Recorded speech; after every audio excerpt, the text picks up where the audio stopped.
Okay, so here I've just really quickly summarized Newton's laws for those who are unfamiliar.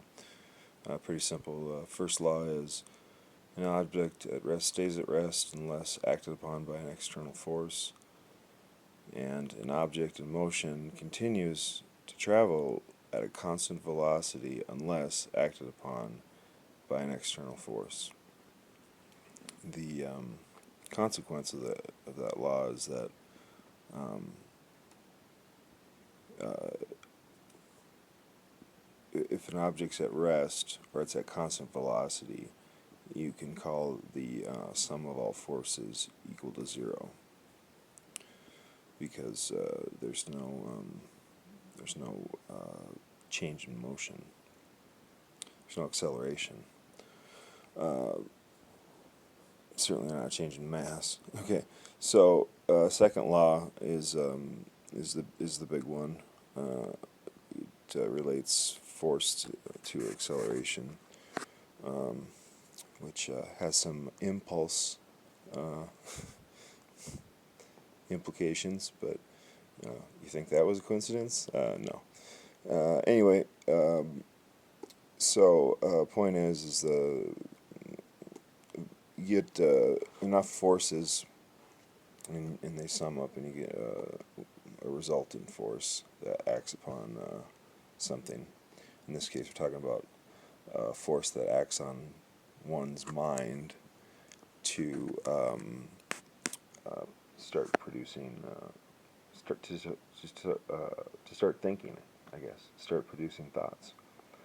Let's see. The third law here is just the simple: for every reaction, there's a equal and opposite reaction.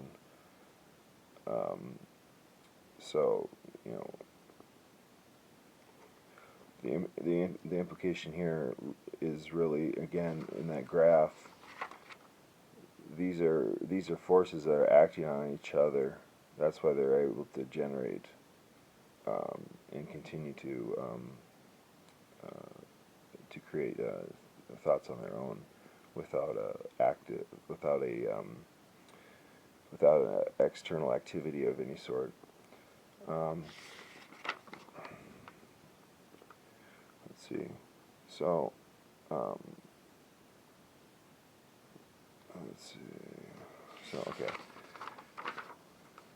this is just my correction for the first law. So if the sum of all forces is equal to zero, then either there's no thought occurring in that mind, or there's no change in velocity of the thought of thinking. So, however that's measured, that's to be determined in the lab. We're just going theoretical here. So, um, let's see. Yeah, so what I'm addressing here is that there's different kinds of forces that, sources produce a force, and there's many different types of sources. Um, and the point being, though, is they all create an increase in the net force applied to the mind.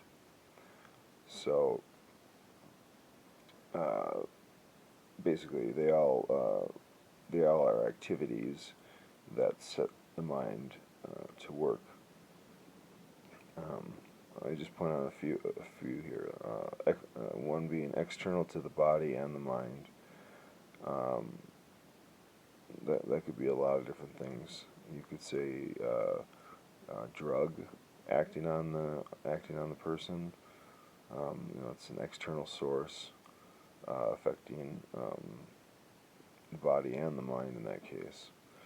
But it could also be, if you're of the psychic inclination, it could be some sort of force in that realm.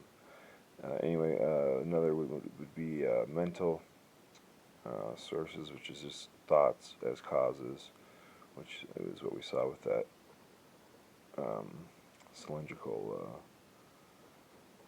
helical, whatever you want to call it, sinusoidal looking thing. Bodily These sensation. This is any kind of sensations as cause. Now, bodily causes, again, they can come from the outside and the inside. So um, uh, these aren't by any means exhaustive of the various forces. The real idea here is just to really think about.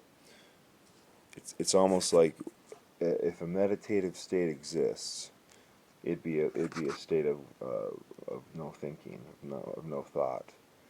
And so I just started, I don't know, I just started applying physics to it, and physics and a little philosophy, and just came up with this stuff. So I don't know. So once the resultant forces exceed the force required to maintain stasis of thought, um, the mind then begins to think about the proximal causes. Thus, active thinking shifts in its orientation as a new activity has set the mind to work. That's where you kind of have a spin-off effect from that first graph I showed you. So really, that generative function is the idea that eventually you're going to be thinking about thinking. You're thinking about your own thoughts. Say you're addressing some problem.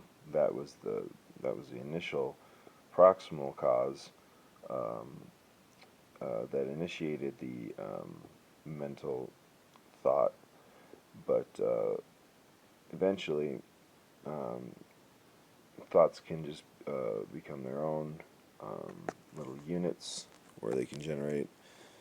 And yeah, so the point here is that this allows for the source to be thought itself.